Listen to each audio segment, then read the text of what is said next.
इसमें 3 स्टोरीज है, अलग अलग लोगों की स्टोरीज का कंपाइलेशन है, पढ़ेंगे, बहुत इजी चैप्टर है, ठीक है।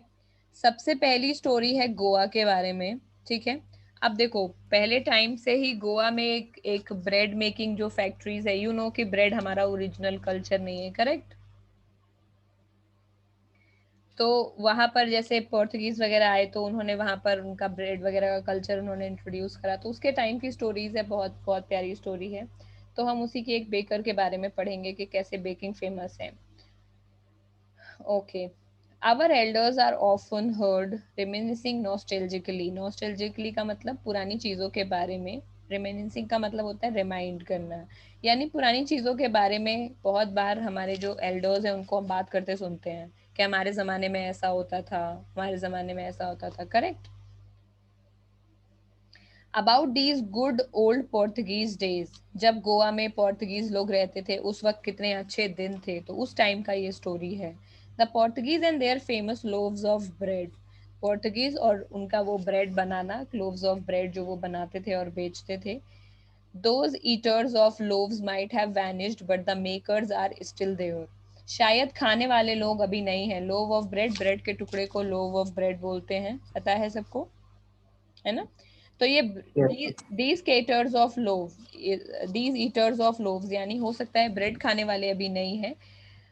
माइट हैव वैनिश्ड, वैनिश्ड का मतलब खत्म हो गए हैं, but the makers are still here, लेकिन बनाने वाले अभी भी हैं। We still have amongst us the mixers, the moulders and those who bake the loaves.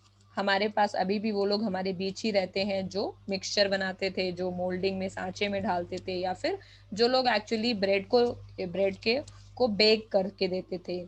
Those age old time tested furnaces still exist, और आज भी वो बहुत पुरानी जो फर्नेसेस पर ब्रेड बनता था वो भी आज भी वो एग्जिस्ट करती हैं। The fire in the furnaces has not yet been extinguished. Extinguish का मतलब बुझना, तो अभी भी फर्नेस के अंदर का जो फायर है अभी भी वो बुझा नहीं है। द थर्ड and the jingle of the traditional bakers bamboo. थर्ड का मतलब होता है ठोक के आवाज करना। तो जैसे इमेजिन करो बहुत बड़ी लाठी है आपके हाथ में और अचानक से आप उसे जमीन पर पटकेंगे तो उसको थर्ड बोलेंगे, या अपना पैर कभी जमीन पर एक तेजी से पटकना उसको भी थर्ड बोलते हैं। तो थर्ड और जिंगल का यानी वॉइस, जो ट्रेडिशनल बेकर बम्बू है, तो जिस तरह से उसका जो आवाज होता था जब वो चलता था बकेट या पॉट में, अभी भी heralding his arrival in the morning, अभी भी वो स्टार्टिंग में जैसे ही सुबह होती है तो वो काम शुरू हो जाता है। तो हेराल्ड का मतलब होता है एक तरह से किसी चीज के बारे में ब्रॉडकास्ट करना। तो जैसे ही वो बॉम्बू का आवाज आता है जिसमें जिससे बेकिंग के लिए जिससे पहले ब्रेड का मिक्सचर बनाते थे, उससे पता चल जाता है कि अराइवल ऑफ द मॉर्निंग, के मॉर्निंग का अराइवल हो चुका है, यानी सुबह हो गई है। Can still be, sorry ma'am, मैं आज बहुत लेट हो कोई बात नहीं, it's okay. Can be still heard in some places, आज भी बहुत जगह पर वो बैम्बू, जो बैम्बू थर्ड है यानी बैम्बू का वो जो आवाज है जिससे पता चल जाता है कि कहीं पर ब्रेड मेकिंग का काम चल रहा है, कुछ प्लेसेस पे आज भी सुनने को मिल जाती है, और कुछ प्लेसेस पे पता चल जाता है कि फाइनली मॉर्निंग हो गई है। May be the father is not alive, हो सकता है किसी फैमिली में आज पिता फादर अलाइव ना हो, but the son still carries the family profession. But कुछ कुछ घरों में बच्चे अभी भी ये जो फैमिली का प्रोफेशन है उसे बच्चे अभी भी कर रहे हैं।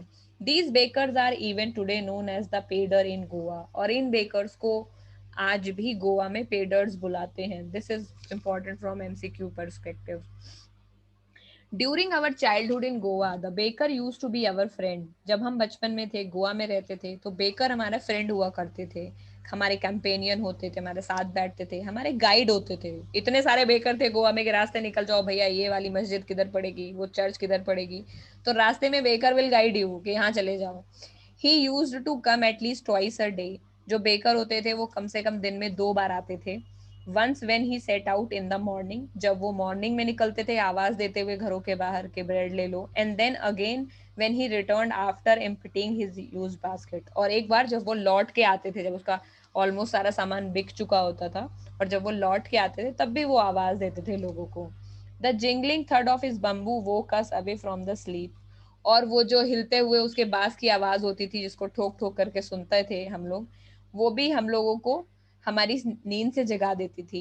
And we ran up to meet and greet him. ठीक है, तो ये बैम्बू थर्ड इसलिए भी आई थिंक पहले आई टुक इट रॉन्ग, ये बैम्बू थर्ड उसलिए यूज हुआ है कि बैम्बू से ही आवाज किया जा रहा है ठोक कर, but the when the baker used to come, तो वो ऐसे बैम्बू से, समझ रहे हो, जमीन पे पटक पटक के आवाज करता था, so that everybody used to know के ब्रेड वाला आ गया, for that it is used. तो जब भी जिंगलिंग का मतलब साउंड, साउंड के लिए जिंगलिंग यूज हुआ है, और थर्ड मतलब ठोकने वाला जो साउंड होता है बैम्बू का, जब वो हमारे घर के सामने से गुजरता था, जब उसकी आवाज आती थी, तो उससे हम जाग जाते थे।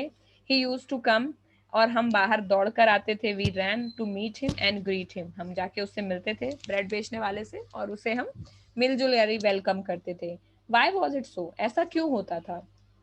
Was it for the love of loaf, क्या हमें ब्रेड के टुकड़े से इतना प्यार था इसलिए हम ऐसा करते थे कि दौड़ के बाहर जाते थे ब्रेड वाले को देखने? Not at all. The loaves were bought by some पैक्सीन और बेस्टीन, the maid servant of the house.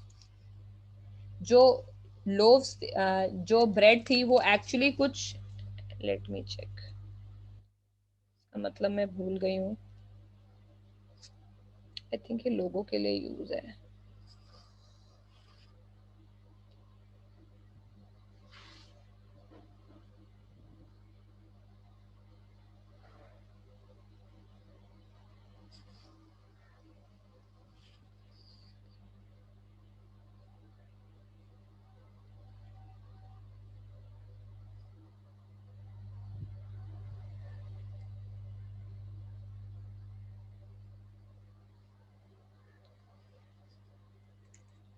किस चीज का कोई मतलब नहीं है, आई थिंक लास्ट ईयर भी यही हुआ होगा।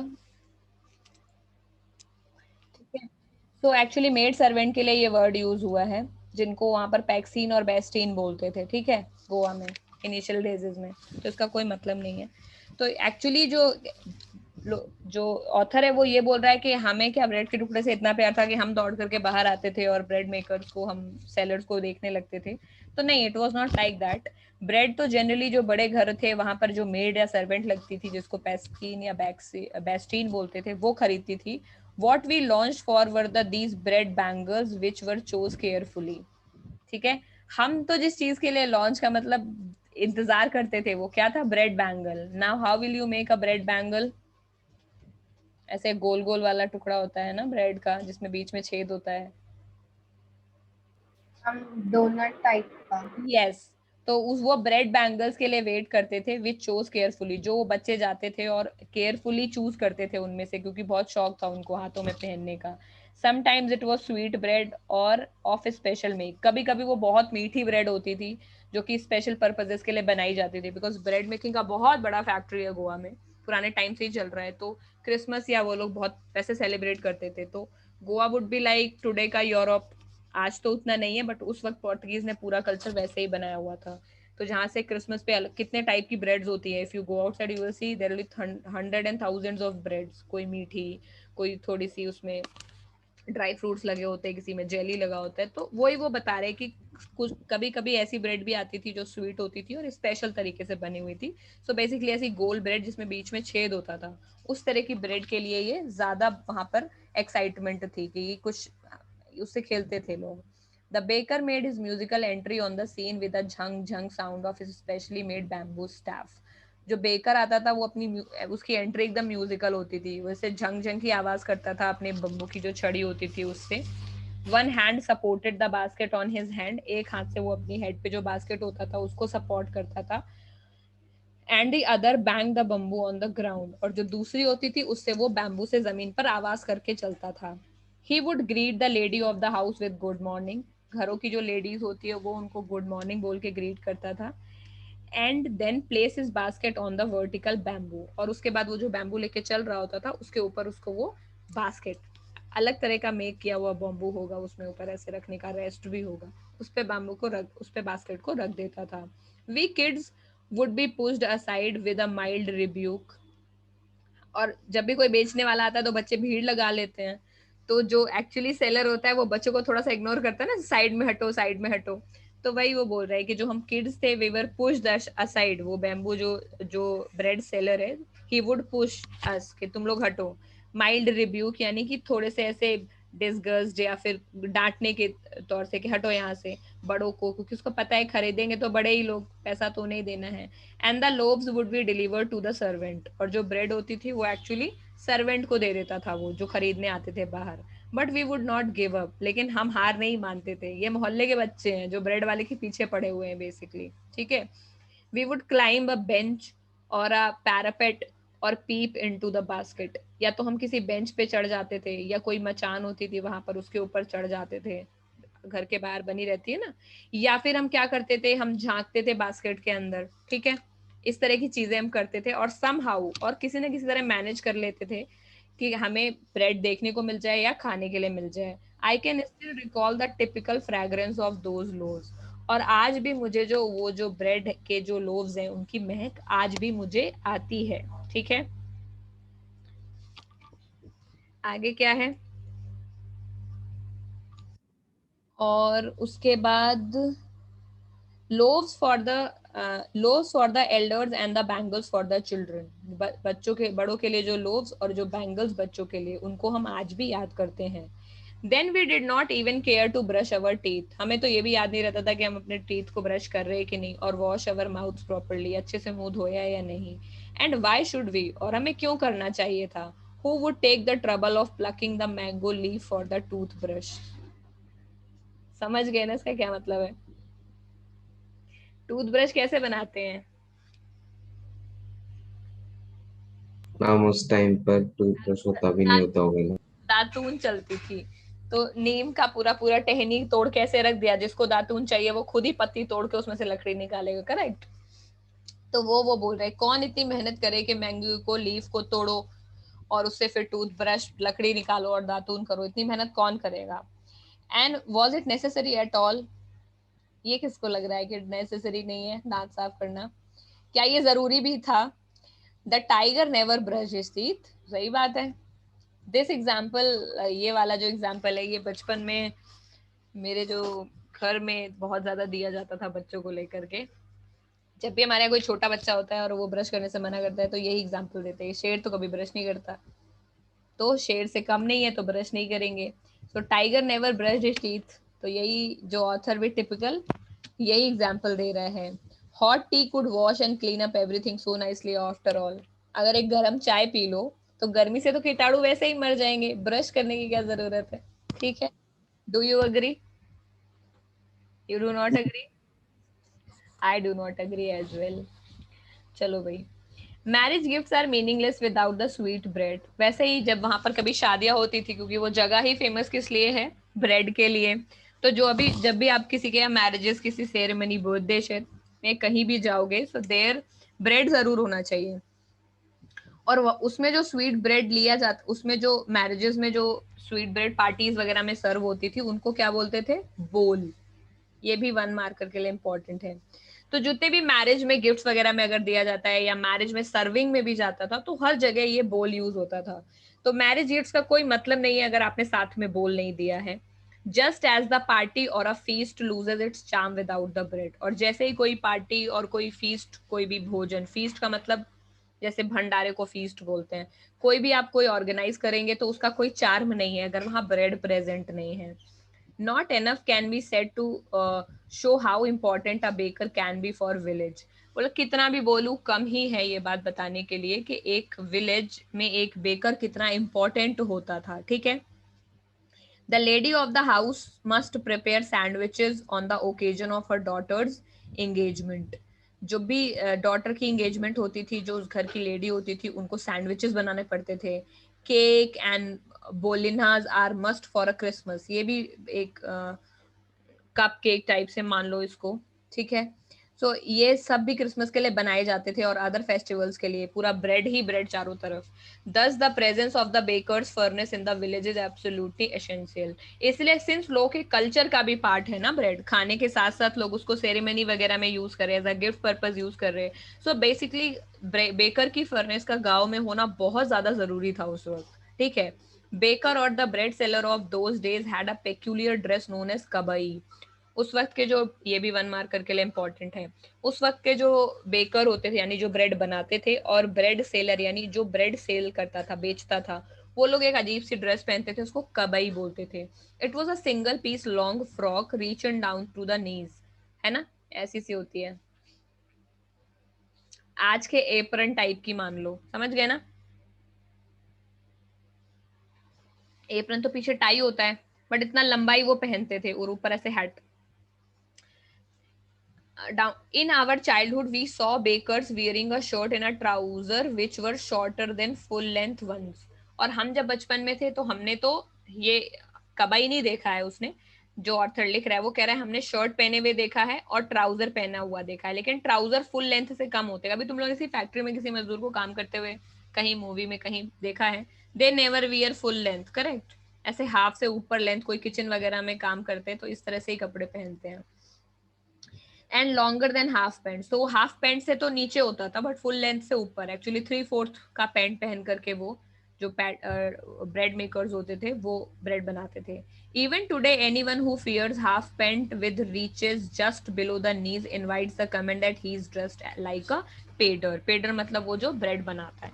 आज भी अगर कोई हाफ पैंट से थोड़ा नीचे तक का लेंथ का कपड़ा पहन ले, जो जस्ट नी के नीचे तक आता हो, तो नॉर्मली लोग उसे देख के क्या बोलते हैं, इसने किस तरह कपड़ा पहना हुआ है, पेडर के जैसा कपड़ा पहना हुआ है, करेक्ट। अगला, the baker usually collected his bills at the end of the month. कितने ईमानदार लोग हैं, पूरा महीना देता रहता है ब्रेड, एंड में आता है पैसे लेने। तो baker usually collected his bills at the end of the month. जब महीना खत्म होता था तब बेकर बिल आकर के कलेक्ट करता था। Monthly accounts used to be recorded on some wall in the pencil, और वॉल पर पेंसिल से लिखा जाता था पूरा अकाउंट, फिर उसको जोड़ा जाता था लोगों की घरों, ठीक है, घरों की वॉल्स पर। Baking was indeed a profitable profession in old days.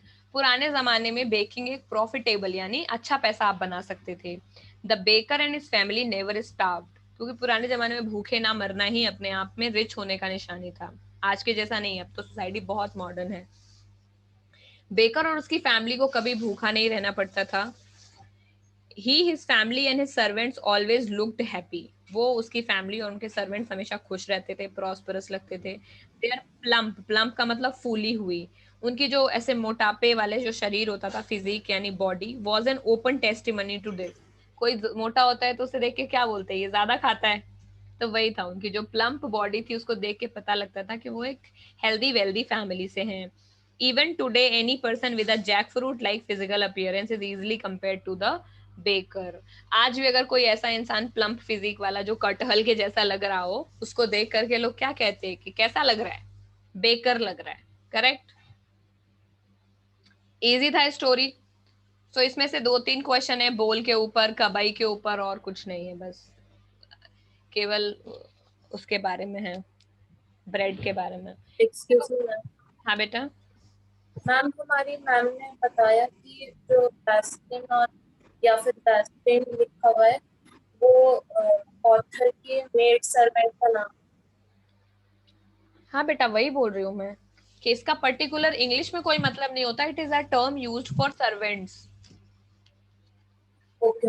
ठीक है, क्योंकि इनिशियली मुझे याद नहीं आ रहा था, तो आई थॉट के शायद इंग्लिश का कोई वर्ड है जिसका मतलब मुझे पता नहीं है। उसका कोई मतलब नहीं है।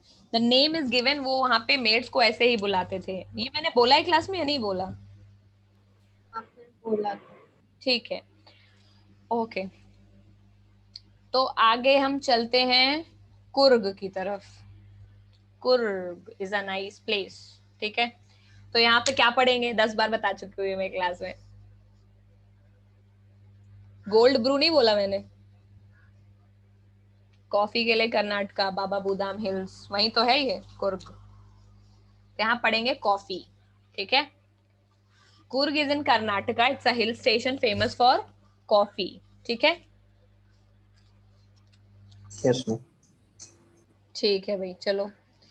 Midway between Mysore and the coastal town of Mangalore. अगर आप मैसूर से चले, ठीक है, और मैंगलोर की तरफ, तो मैसूर इधर पड़ेगा, मैंगलोर इधर पड़ेगा, यहाँ के बीच का इंडिया किधर पड़ेगा इसके रेफरेंस में देखा जाएगा। कुल मिलाकर के मैसूर ऊपर है, मैंगलोर नीचे है। At the piece of heaven, तो उसके बीच में एक, बीच रास्ते पर क्या पड़ता है, एक हेवन यानी स्वर्ग है। That must have drifted from the kingdom of God. जो कि शायद खुद भगवान की किंगडम से ही ड्रिफ्ट यानी टूट कर आई होगी, गिरी होगी। This land of rolling hills is inhabited by a proud race of martial man.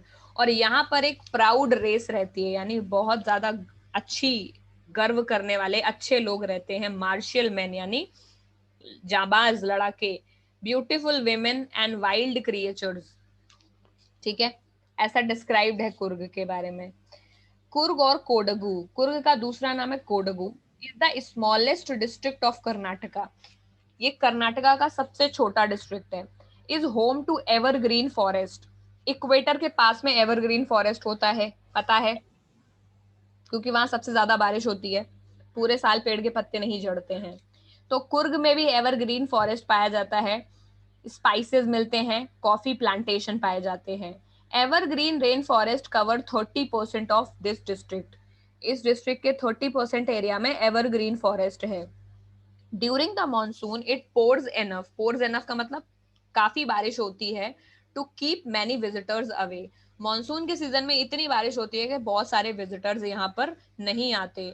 The season of Joy कमेंसेज यानी स्टार्ट, कमेंस का मतलब स्टार्ट। तो जो सीजन ऑफ जॉय होता है ये कब से शुरू होता है? September, and it continues till March. तो सेप्टेम्बर से मार्च तक का जो सीजन होता है वो बहुत बढ़िया होता है और बहुत सारे लोग इसी टाइम घूमने आते हैं। ठीक है, the weather is perfect, weather बहुत ही बढ़िया है, विद सम शावर्स, बहुत हल्की हल्की बारिश होती है, thrown in the for good measure, थोड़ी सी शावर्स होती है अच्छा और अच्छा माहौल बनाने के लिए। गुड मेजर का मतलब अच्छा माहौल बनाने के लिए। The air breathes of invigorating coffee. Invigorating का मतलब होता है अभी पकी नहीं है एक्चुअली, आसपास कॉफी का पूरा प्लांटेशन लगा हुआ है, तो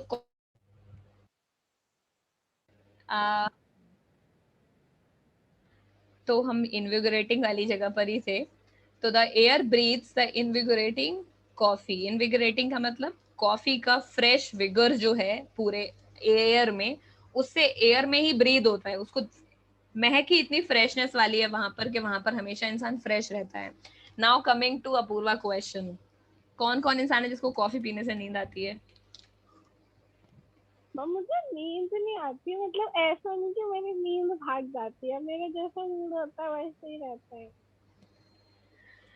हम नो चेंज मैम, मैं कॉफी पीकर सो भी सकती हूँ एकदम उसके बाद। यस मैम, ऐसा नहीं कि मतलब नहीं आएगी नींद, अब भाग जाएगी। वेल अगर वो स्टारबक्स की कॉफी जो स्ट्रांग होती है इतनी, तब आप तो पूरी पहली तरह बात जग तो जाते हो। वो कॉफी है, इट्स नॉट अ ड्रग। ठीक है, तो इसीलिए तुरंत इम्पैक्ट नहीं करेगा। दूसरी चीज ये है कि जब आप बहुत लेट नाइट वर्क कर रहे होते हो तो कॉफी इज नॉट फॉर नींद भगाना। किसको लगा कि नींद भगाने के लिए होती है? कॉफी इज फॉर फ्रेशनेस, समझ गए? भी कॉफी पी करके आपका स्टिमुलेंट है माइंड का कैफीन, उससे आपको फ्रेश फीलिंग आती है, आप थके हुए नहीं रहते हो, दैट मीन्स आप अगेन फ्रेश हो गए हो, आप काम कर सकते हो। लेकिन अगर आपका पर्पज ही सोना है तो कॉफी आपको जगा नहीं सकती, समझ गए? फ्रेश होके सो जाओगे, समझ गए ना? So it works that way. अगर आप थके हुए हो बहुत ज्यादा and you still want to work, you can try coffee for it, strong coffee. ठीक है, लेकिन बच्चों को तो वैसे भी रिकमेंडेड नहीं है, अभी तुम लोग 18 हुए भी नहीं हो, तो अभी बॉर्नविटा ही पियो। The air breeze the invigorating coffee, coffee estates and colonial bungalows stand tucked. Tucked का मतलब टक इन समझते हो ना, फिक्स कर देते हैं।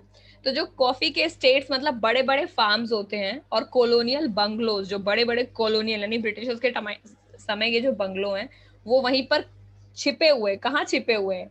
Under the tree canopy. Canopy का मतलब कोई ऐसी चीज, कभी घना जंगल देखा है? घना, घना, उसको कैनोपी बोलते हैं। जहाँ इधर पेड़ उधर पेड़, बीच में एकदम उन्होंने शेल्टर बेल्ट टाइप का बनाया हुआ, तो ये इधर भी पेड़ इधर भी पेड़, ऐसे एकदम झंगी, एकदम पूरा चारों तरफ से ग्रीनरी से भरा हुआ है। तो जो ट्री की कैनोपीज हैं उनके नीचे आपको कहीं कहीं बंगलोज और कॉफी स्टेट्स मिल जाएंगे, प्राइम कॉर्नर्स पे यानी अच्छी लोकेशंस पे। किसको क्लियर हो गया ये? मैम अगर ये सच है तो बहुत सुंदर होगा। बहुत सुंदर है, I have been there, I know, बहुत सुंदर है। मुन्नार भी बहुत सुंदर है, इट्स प्रीटी ब्यूटीफुल।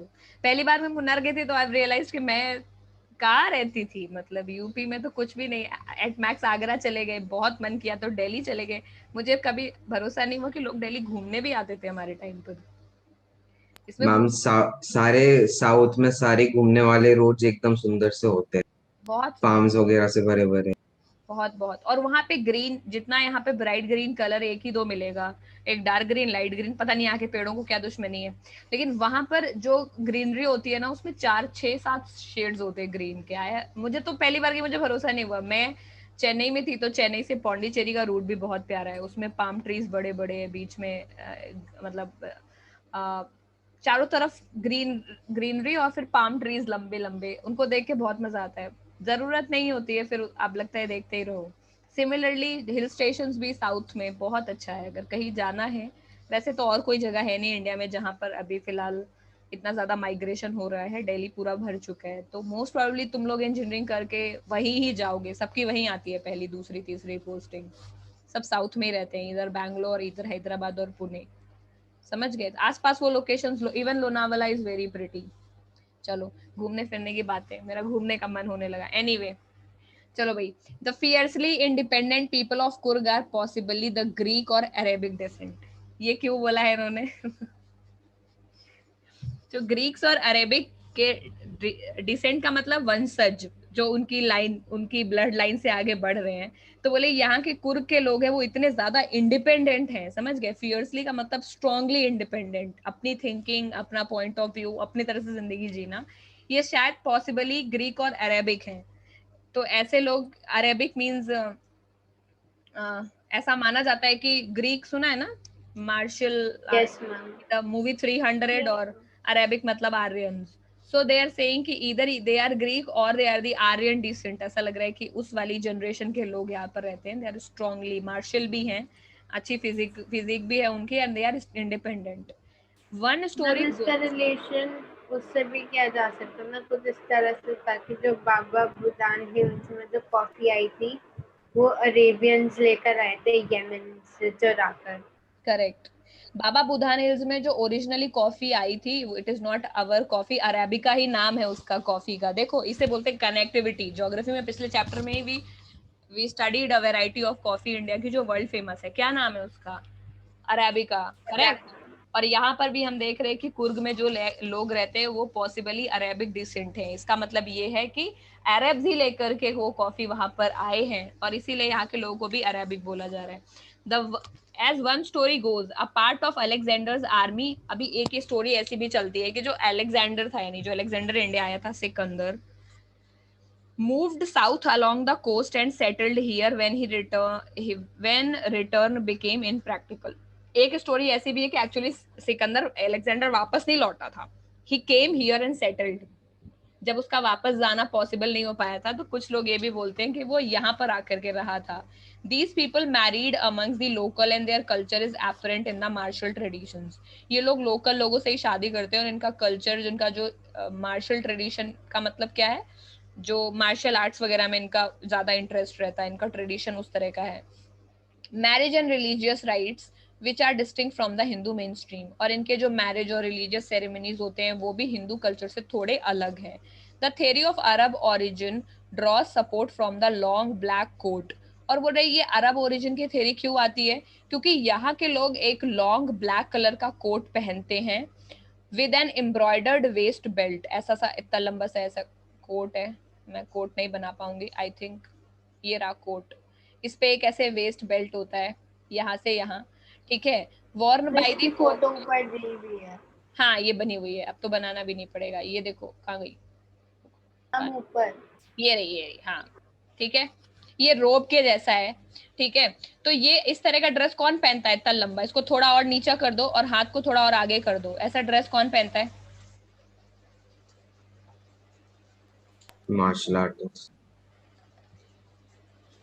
उस नजर से मार्शल आर्ट वालों की तो कुर्ती थोड़ी छोटी रहती है, if I am not wrong, और पजामा स्ट्रेट रहता है। जो बच्चे ब्लैक ब्लैक बेल्ट पहनते हैं वो तो ऐसे ही कपड़े पहनते हैं, इतना नीचे तक तो मैंने किसी को पहनते नहीं देखा। अरे ये अरब्स पहनते हैं ना इतना बड़ा, वो जो इनके ऊपर से टर्बन बांधते इनके शेख होता है शेख लोग अरब। पहनते हैं ना, अरब्स पहनते हैं ऐसा ड्रेस। तो ये बोल रहे हैं कि जो यहाँ के लोग हैं ये एक लॉन्ग ब्लैक कोट पहनते हैं जिसमें एम्ब्रॉयडर्ड वेस्ट बेल्ट होता है, जो कोडवूज यानी यहाँ के जो लोग पहनते हैं, कुर्ग के, कोडवू कुर्ग का ही नाम है, जिसको कूपिया बोलते हैं। क्या बोलते हैं? कूपिया। और ये बिल्कुल रेजेंबल करता है, किससे मिलता है? रिजेंबल करता है कुफिया से। इसका नाम भी ऑलमोस्ट रिजेंबल करता है, जो कि अरब और कुर्द लोग पहनते हैं। समझ गए? अरे याद आ गया ना वो। क्या अजीब नाम क्यों है इनके?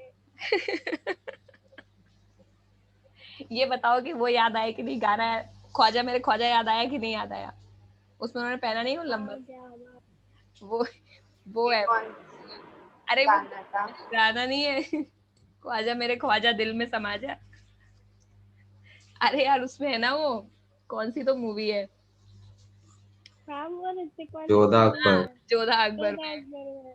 तो उसमें वैसे हाथ फैला के, तो उसमें जो सबसे ऊपर शेख है ना, जो बड़ा पगड़ी पहना हुआ है, इतना बड़ा रोब पहना हुआ है। यार अभी गूगल कर लेना, सबको ही पता है शेख कैसे कपड़े पहनते हैं, ऊपर से लेके नीचे तक एक बोरा ही होता है, वो पूरा बस कवर्ड होता है कि नहीं। उसी की बात चल रही है, उसको कुफिया बोलते हैं। तो वैसा ही कुछ पहनते हैं यहाँ के लोग, और यहाँ के लोगों ने जो अपनी ड्रेस है उसका नाम कुपिया रखा हुआ है, तो नाम भी ऑलमोस्ट मिलता है। तो ये एक थ्योरी है जो ये कहती है कि इनका जो ट्रेडिशन है ये ऑलमोस्ट वैसा ही है, ठीक है, ये वहीं से आए हैं। Coorgi homes have a tradition of hospitality, और यहाँ के जो लोग हैं वो बहुत ज्यादा आव भगत में बिलीव करते हैं। तो कभी अगर कुर्ग जाना तो इधर से लोग के घर में जाकर ट्राई कर लेना कि क्या पता सही है भी है या नहीं।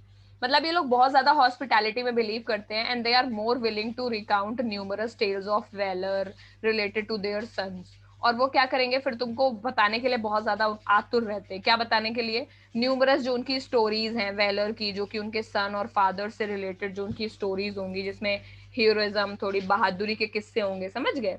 तो वो सब वो बहुत बताने में इंटरेस्टेड रहते हैं। तो कुर्ग जो रेजिमेंट है इंडियन आर्मी में is one of the most decorated in the Indian army. Decorated का मतलब सजी हुई नहीं है, रिस्पेक्टेड, डेकोरम वाली, समझ गए? तो जो कुर्ग रेजिमेंट है ये अपने साहस के लिए, अपने करेज के लिए, अपने वेलर के लिए बहुत ज्यादा डेकोरेटेड मानी जाती है इंडियन आर्मी में। और first chief of Indian army general Cariappa was a Coorgi. तो जो पहले आर्मी, इंडियन आर्मी के जो फर्स्ट चीफ थे, जिनका नाम जनरल कैरीअप्पा था, वो भी कुर्ग से ही थे। Even now, the Kodavus are the only people in India permitted to carry firearm without a license. This is important. आज भी इंडिया में केवल कोडवूज ही ऐसे लोग हैं जो लोग हथियार रख सकते हैं, किस चीज के बिना? लाइसेंस के बिना, ठीक है। The river Kaveri obtains it's water from the hills and forest of Coorg. जो कावेरी रिवर है उसको पानी कहाँ से मिलता है? कुर्ग से ही, कुर्ग के जंगल और हिल से उसको पानी मिलता है। महाशीर एक फिश का नाम है, is a fresh water fish around these water. यहाँ के पानी में एक फिश पाई जाती है, उसका नाम है mahseer. Kingfishers die for their catch, while squirrels and the langurs draw partially eaten fruit from the mischief of enjoying the splash and the ripple effect of clear water. जो किंग फिशर्स होती हैं वो तो dive करती हैं अपने catch के लिए, तब वो तो छोटी फिश को ही खाते हैं ना।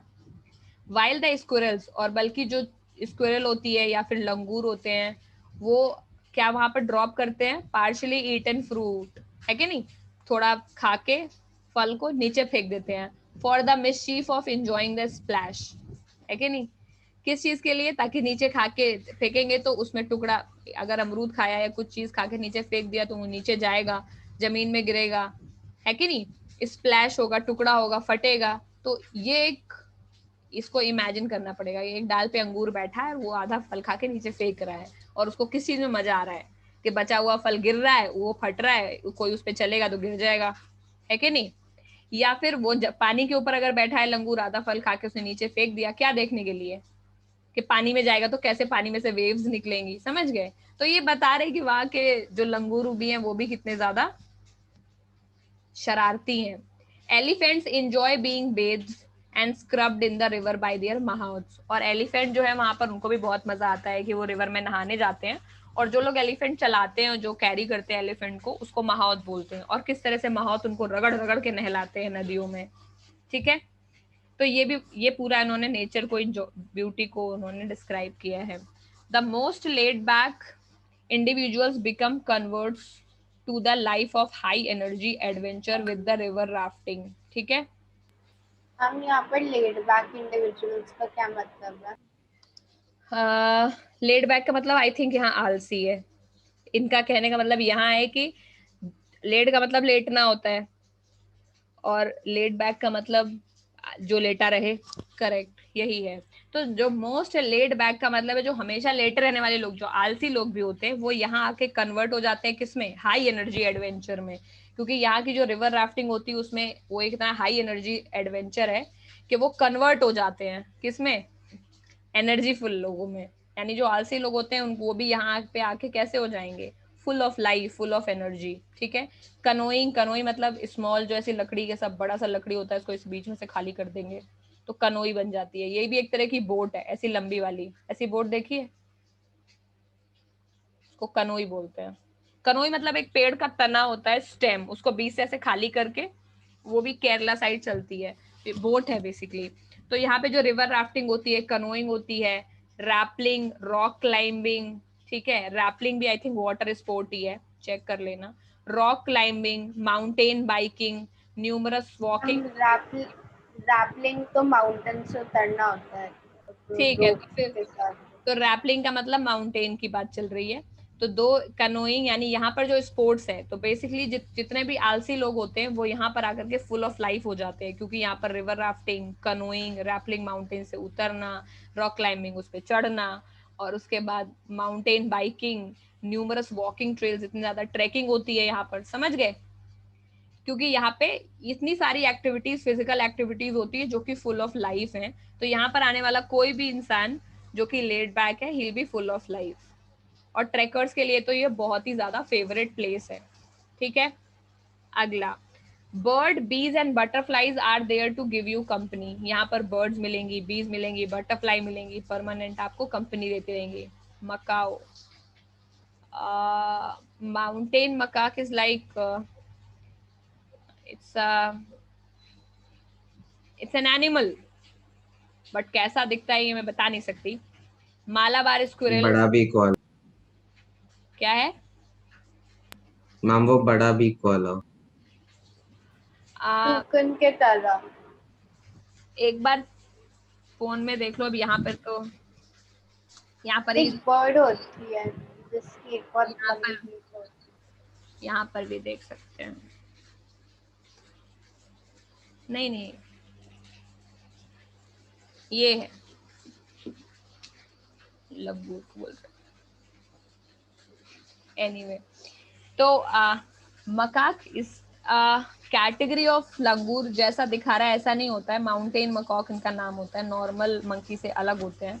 मालाबार, मालाबार वाले एरिया में जो स्क्विरल, यानी स्क्विरल समझते हैं, नॉर्मल स्क्विरल, तो मालाबार एरिया में जो स्क्विरल होती है उसको मालाबार स्क्विरल बोलते हैं। नॉर्मल लंबी पूंछ वाले जो होते हैं उनको लंगूर बोलते हैं। ये तो क्लियर होगा ना। ब्लैक मुंह इनका होता है, बहुत लंबी पूंछ होती है, वो लंगूर। और स्लेंडर लॉरिस, यहाँ पर kept a watchful eye from the T canopy. अब स्लेंडर लॉरिस भी एक तरह का जानवर ही है। तो ये सारे लोग जो है ये ट्री की कैनोपी यानी उन पे चढ़ करके वॉचफुल आईज यानी देखते रहते हैं लोगों को। तो नॉर्मली पेड़ों पर तुम्हें ये सब लोग भी मिल जाएंगे। ठीक है, ऐसा कहने का मतलब है।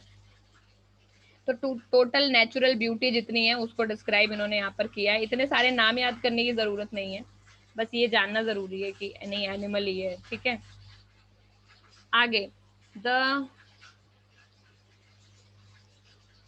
Climb of Brahmagiri hills. यहाँ पर जो हिल पड़ती है जहाँ पर सबसे ज्यादा ट्रैकिंग होती है, दैट इज ब्रह्मगिरी हिल।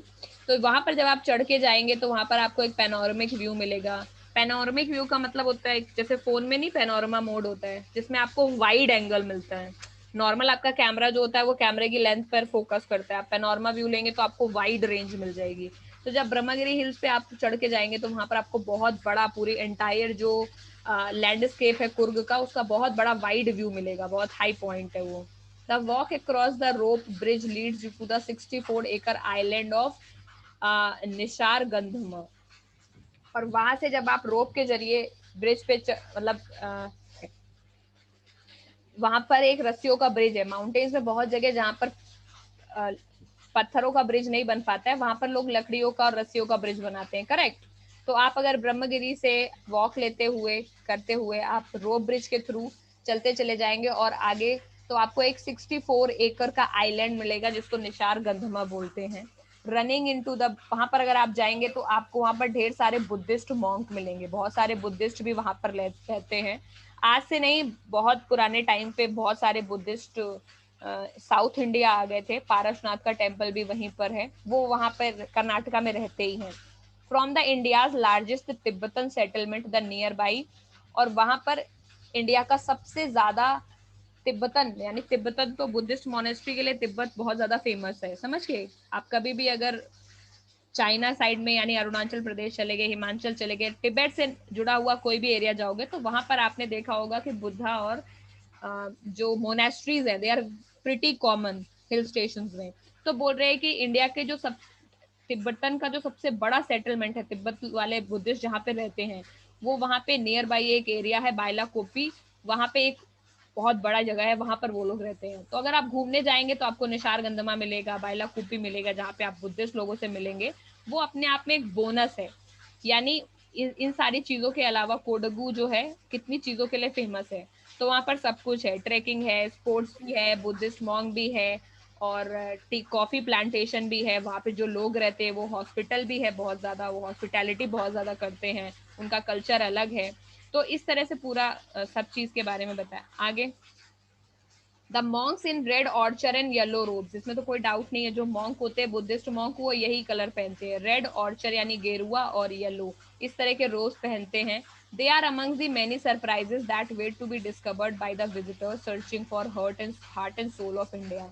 तो जो लोग दूर दूर से इंडिया का हार्ट एंड सोल पता करने आते हैं कि इंडिया का कल्चर कैसा है और उसको देखने आते हैं, उनको कुर्ग जाना चाहिए, क्योंकि कुर्ग में you will find everything. You will find वहां पर नेचुरल ब्यूटी, बुद्धिस्ट लोग भी मिलेंगे, आइलैंड भी मिलेगा, ट्रैकिंग भी होगा, सब कुछ वहां पर तुम्हें मिलेगा। समझ गए? आप बताओ, किसी को डाउट है?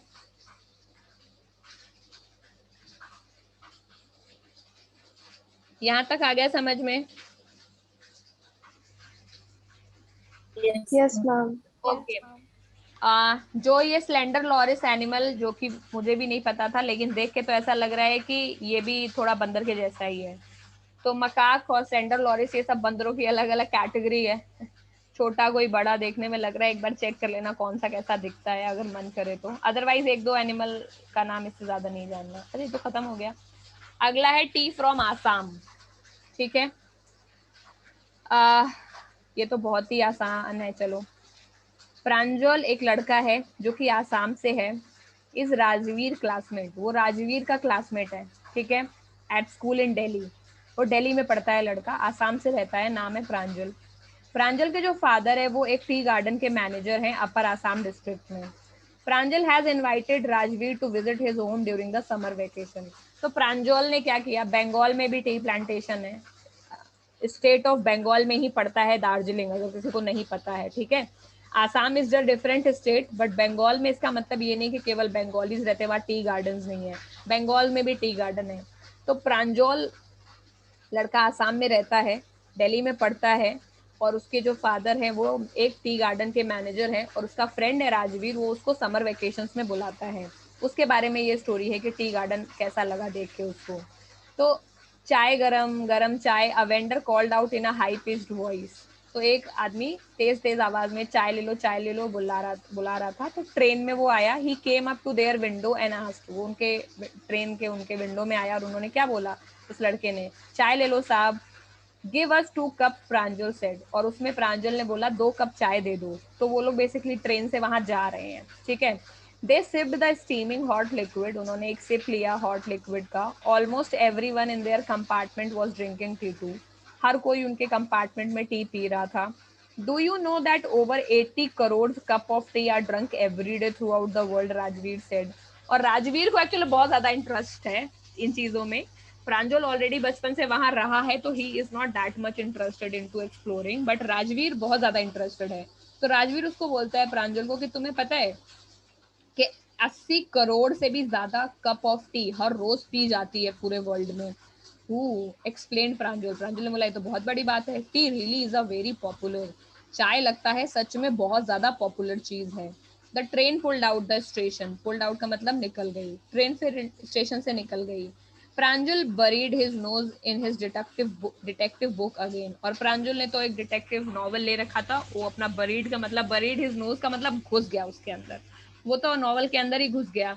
Rajveer too was an ardent fan of detective stories. Ardent का मतलब बहुत ज्यादा. तो राजवीर भी डिटेक्टिव स्टोरीज का बहुत बड़ा फैन था, but at the moment he was keener on looking at the beautiful scenery. But उस वक्त उसके दिमाग में एक ही बात चल रही थी, कीनर का मतलब और ज्यादा उत्सुक, जिसके अंदर जानने की इच्छा हो. तो वो और ज्यादा किस चीज के बारे में जानना चाह रहा था, वो जो रोड मतलब ट्रेन के बाहर जो ब्यूटीफुल सीनरी दिख रही है उसका मन वहां ज्यादा लग रहा था. It was green green everywhere, क्योंकि जब वो ट्रेन से बाहर देख रहा था तो हर जगह उसे हरा हरा ही दिख रहा था. Rajveer had never seen so much greenery before. Rajveer ने कभी भी इतनी ग्रीनरी नहीं देखी थी. Then the soft green paddy fields gave the way to then that soft green paddy fields give way to the tea bushes. फिर अचानक से, क्योंकि वो जा रहे हैं तो दिल्ली से बिहार होते हुए फिर वेस्ट बंगाल पहुंचते हुए आसाम पहुंचेंगे, तो देखते देखते जो राइस की फील्ड्स है, यानी बंगाल से गुजर गए वो, तो राइस की फील्ड देखते देखते किसमें कन्वर्ट हो गई, टी की बुशेस में, टी की झाड़ियों में दिखने लगी फिर उसको बाहर ट्रेन के.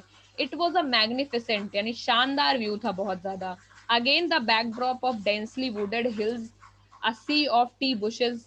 फिर भी again against the backdrop of densely wooded hills, इतनी ज्यादा जहां पर डेंसली यानी घनी हुई पहाड़ियां हैं, उनके बीच में इतना बड़ा टी का मैदान, इतना लंबा tea bushes stretched as far as the eye could see. तो बिलीव नहीं हो रहा था कि इतना पहाड़ी इलाके में इतना लंबा टी का मैदान, इतना स्ट्रेच्ड, इतनी दूर दूर तक फैला हुआ.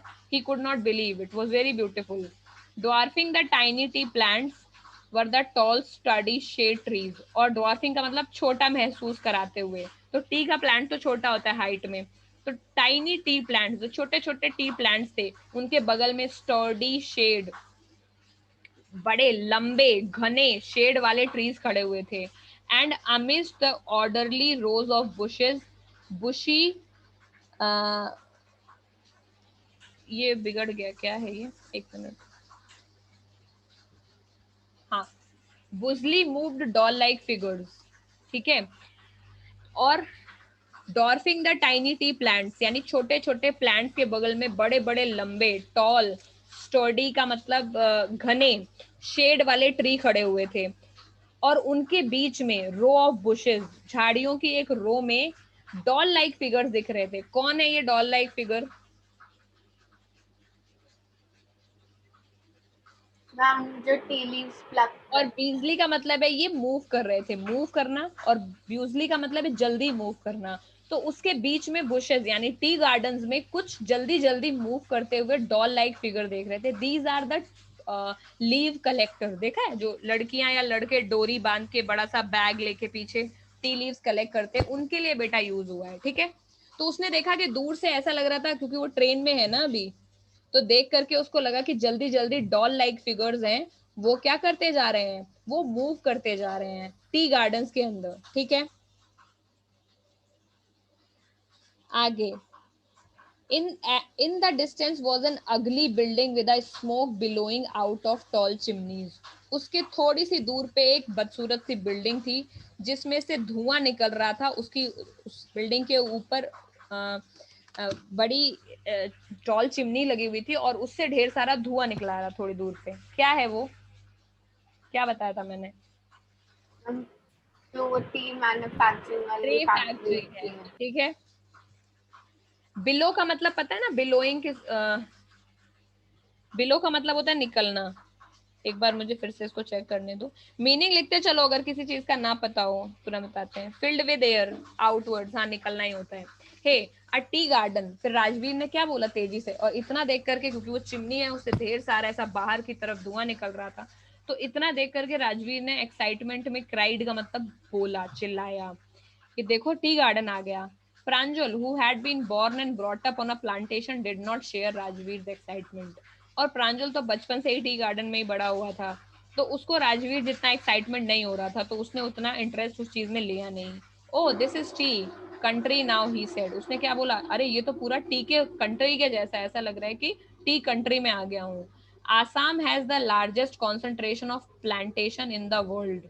You will see enough gardens to last you a lifetime. ठीक है. और इतने में उसने क्या बोला, जो जब इसने बोला कि ऐसा लग रहा है टी का कंट्री आ गया, तो उसका जो फ्रेंड है प्रांजल, उसने ये बोला कि आसाम में जो दुनिया वर्ल्ड का सबसे ज्यादा लार्जेस्ट कॉन्सेंट्रेशन है, यानी सबसे ज्यादा घना टी का कॉन्सेंट्रेशन यहीं पाया जाता है, और पूरी जिंदगी भी तुम इन्हें देखते रहोगे, इतने गार्डन यहाँ पर हैं। ठीक है, इतना उसने बोला। I have been reading as much as I could about the tea. फिर राजवीर ने रिप्लाई किया कि मैं जितना पढ़ सकता था उतना मैं इन ट्री के बारे में पढ़ते चले आ रहा हूँ। No one really knows who discovered tea but there are many legends, मतलब स्टोरीज।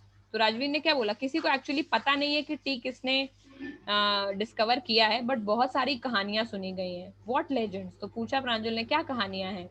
तो वेल, एक कहानी तो ऐसी है कि चाइनीज एम्परर था जो कि हमेशा पानी को गर्म करके पीता था। One day a few leaves of the twigs, एक दिन एक टहनी से कुछ पत्तियां हैं वो टूट कर अपने आप बर्निंग पॉट के अंदर गिर गई। ठीक है, और उससे उसके अंदर एक डिलीशियस फ्लेवर आ गया, और तब वो टी का जो फ्लेवर है वो किंग को बहुत पसंद आया, और ऐसा मानते हैं कि तब से टी उसी दिन इन्वेंट हो गया। ठीक है, डिस्कवर कर लिया गया उस दिन टी को। अगली स्टोरी, फिर उसने बोला प्रांजल ने, मुझे अगली बताओ। ठीक है, we have an Indian legend, उसने बोला हमारी एक इंडियन कहानी भी है। Bodhidharma and ancient Buddhist ascetic, यानी एक बुद्धिस्ट सन्यासी था, उसका नाम था बोधि धर्मा। उसने जो अपनी पलकें काट दी थी, आईलिड्स काट दी, because he felt sleepy during the meditation, क्योंकि मेडिटेशन करने में उसका मन नहीं लगता था और उस टाइम उसको बहुत नींद आती थी। तो अगर आप अपने पलकें काट देंगे तो सो नहीं पाएंगे। मैंने ट्राई नहीं किया, बट आई होप इससे यही मतलब निकलता है। तो बोधि धर्मा ने अपनी आईलिड्स ही काट दिए। 10 T plants Guru out of the eyelids, और वो जब आईलिड जमीन पर गिरे तो उसमें से 10 चाय के पेड़ निकले, समझ गए, जम गए जमीन में। The leaves of these plants when put in a hot water drunk banished sleep, और इसीलिए बोला जाता है कि जब इस पेड़ की जो लीव्स को गर्म पानी में पिया जाता है तो उससे नींद भाग जाती है। समझ गए नींद का कनेक्शन? क्या समझ गए? ओके, तो सिंस वो नींद आने की वजह से ही वो उगे थे, तो ये इंडियन स्टोरी का वर्जन है। फिर उसने बोला, राजवीर ने एक और चीज बताई कि T was first drunk in China, सबसे पहले चाय कहाँ पी गई थी? चाइना में पी गई थी, और ये 2700 बीसी के पहले की बात है, यानी एडी में भी हम 2100 चल चुके हैं। करेक्ट, 012 करके 21st सेंचुरी हम एडी में आ गए, यानी 2000 साल तो इधर, और उसके पहले के 2000 साल, और 700 और ऐड करो, यानी लगभग 5000 साल पहले सबसे पहले टी चाइना में पी गई थी। In fact, words such as tea, चाय एंड चीनी आर फ्रॉम चाइनीज, और सबसे बड़ी बात कि जो वर्ड है टी और चाय और चीनी, ये चाइनीज वर्ड्स हैं। ठीक है, चीची वहां ही ज्यादा यूज होता है। Tea came to Europe only in 16th century, और यूरोप में तो टी 16th सेंचुरी में आया, यानी एडी में आया, यानी 4700 प्लस 1600, यानी तकरीबन 4000 साल पहले ही पता चला टी का यूरोप में। मतलब चाइना से यूरोप में टी पहुंचने में 4000 साल लग गए। चाइनीज लोगों को टी के बारे में 5000 साल पहले ही पता था, लेकिन यूरोप वालों को 16th सेंचुरी, अभी 500 साल पहले ही पता चला, और हमें भी तभी। And was drunk more as a medicine than as a beverage, और उस वक्त जो वहाँ यूरोप में है वो बेवरेज की तरह, यानी पीने के लिए यूज नहीं की जाती थी, मेडिसिन के लिए यूज की जाती थी टी। ठीक है, और टी प्लांटेशन एक्चुअली इंडिया में ब्रिटिशर्स ने ही इंट्रोड्यूस किया था ज्यादा। The train clattered into the Mariani junction, और ऐसे करते करते ट्रेन कहाँ पहुंच गई? मैरियानी जंक्शन पहुंच गई। The boy collected their luggage and pushed their way on to the crowded platform, और बच्चों ने जो है वो अपना जब इकट्ठा किया, ठीक है, लगेज इकट्ठा किया, और उन्होंने धक्का दे करके भीड़ को प्लेटफॉर्म पे वो पहुंच गए। प्रांजल के parents were waiting for them, Pranjal के जो पेरेंट्स थे वो उसका वेट कर रहे थे। ठीक है, सून दे वर ड्राइविंग टूवर्ड्स डेकियाबाड़ी, उसके बाद वो लोग कार में डेकियाबाड़ी की तरफ निकल गए। The tea garden managed by the Pranjal father, और डेकियाबाड़ी वो टी गार्डन था जो प्रांजल के जो फादर है वो मैनेज करते थे। An hour later the car weird का मतलब रास्ता बनाते हुए, sharply of the main road. ठीक है, एक घंटे के बाद जो कार है वो मेन रोड से ऑफ होकर के एक जगह में निकल गई। They cross the cattle bridge, वहां पर उन्होंने एक कैटल ब्रिज को क्रॉस किया, and entered a Dhekiabari tea estate, तो मेन रोड से वो कट लिए, वियर्ड का मतलब एक निकल गए कट लेकर के, और थोड़ी देर के बाद उनको एक कैटल ब्रिज मिला, ठीक है। उसके बाद उन्होंने टी स्टेट में, ढेकियाबाड़ी टी स्टेट में वो एंटर कर गए। On both side of the gravel road, gravel का मतलब कंकड़ों से बनी हुई, तो ग्रेवल की जो रोड थी वहां पे एकर्स तक, दूर दूर तक टी के जो बुशेस थे वो फैले हुए थे। All neatly pruned to the same height, और सारे के सारे छटे हुए थे। प्रून का मतलब छटनी करना, तो अगर कोई पेड़ बढ़ने लगता है तो ऐसे उसकी प्रूनिंग कर दी जाती है ताकि वो सेम हाइट पे मेंटेन रहे, ठीक है, ताकि वो देखने में और सुंदर लगता है। जो लोग अपने गार्डन्स वगैरह मेंटेन करते हैं वो जनरली बहुत बार प्रूनिंग करते हैं, छटनी वटनी करते हैं ना बड़ा कैंची लेके, सो दैट वो देखने में मेंटेन रहे, ब्यूटीफुल लगे। तो जितने भी टी गार्डन थे वो नीटली प्रून किए गए थे सेम लेवल पर। ग्रुप्स ऑफ टी प्लकर्स, जो टी प्लक करते थे, तोड़ते थे, उनके ग्रुप्स थे, वो जो बैम्बू बास्केट को अपने बैक पर लेकर के चल रहे थे। देवर वियरिंग प्लास्टिक एप्रॉन, और उन्होंने प्लास्टिक का एप्रॉन पहना हुआ था। Were plucking the newly sprouted leaves, और वो लोग न्यूली, जो नए नए पत्तियां चल रही थी, उनको वो प्लक कर रहे थे। Pranjal father slow down to allow a tractor, फिर प्रांजल के फादर ने थोड़ी जो गाड़ी है वो धीमी करी, और उन्होंने अलाउ किया एक ट्रैक्टर है जो कि pulling a trailer load of tree leaves to the pass, और तो उसमें एक ट्रैक्टर था जिसमें एक वो ट्रैक्टर पुल कर रहा था एक ट्रेलर को जिसमें भरी हुई थी एकदम टी लीव्स, तो उसको पास करने दिया प्रांजल के फादर ने और अपनी गाड़ी रोक दी। This is the second flush और द स्प्राउटिंग पीरियड, ये साल का दूसरा स्प्राउटिंग, यानी टी जो है वो जितने बार निकलती है तो वो सेकेंड फ्लश और द स्प्राउटिंग पीरियड, तो वो टी निकलने वाला स्प्राउटिंग पीरियड अभी दूसरा चल रहा है, इजंट इट मिस्टर बरुआ? ऐसा किसने बोला? राजवीर ने बोला, क्योंकि वो बहुत ज्यादा स्टडी करके आया था। तो जब वो निकलने लगा ट्रक बगल से खींचते हुए गाड़ी को पत्तियों से, तो राजवीर से रहा नहीं गया, तो उसने पूछ लिया कि ये दूसरा सीजन चल रहा है ना स्प्राउटिंग का, it last from May to July and it's the best tea, और ये वाला जो सीजन है वो मई से जुलाई तक चलता है, करेक्ट, और ये सबसे अच्छी टी देता है। You seem to have done your homework before coming, Pranjal के फादर ने क्या बोला सरप्राइज्ड होकर के, ऐसा लगता है कि तुमने आने से पहले बहुत ज्यादा ग्राउंड वर्क टी के ऊपर स्टडी किया है। यस मिस्टर बरुआ, फिर राजवीर ने बोला हाँ मैंने किया है, but I hope to learn much more while I am here, लेकिन मैं यहाँ रहकर और ज्यादा सीखना चाहूंगा, ठीक है। ओके, तो खत्म हो गई, समझ आ गई? यस। तो अब यार क्वेश्चन आंसर तो इसके भी बचे हैं, करेक्ट?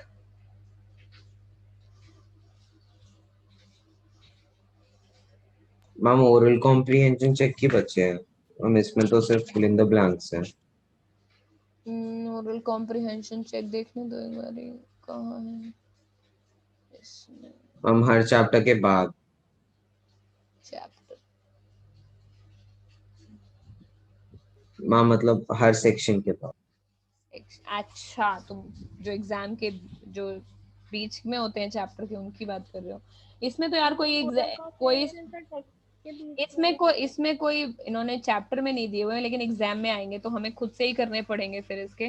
तो एग्जाम आइडिया के क्वेश्चंस फिर इसके कर लेंगे कुछ, इसमें कोई क्वेश्चन है नहीं। अब 2 क्वेश्चन उसके बचे हैं, वो नेक्स्ट क्लास में ही कर लेंगे, ठीक है। इसके तो कोई क्वेश्चन है ही नहीं, तो इसमें क्या करोगे? लाइक हम तो एग्जाम आइडिया क्या क्वेश्चंस बोल रहे हो वो भी हम नेक्स्ट क्लास में करेंगे। सोच तो रही हूँ, सोच अब मैं ऐसे रही हूँ बेटा कि लिटरेचर में अब देखो हमारे पास एक चैप्टर आई थिंक थोड़ा अब सिलेबस रोकना पड़ेगा, गाड़ी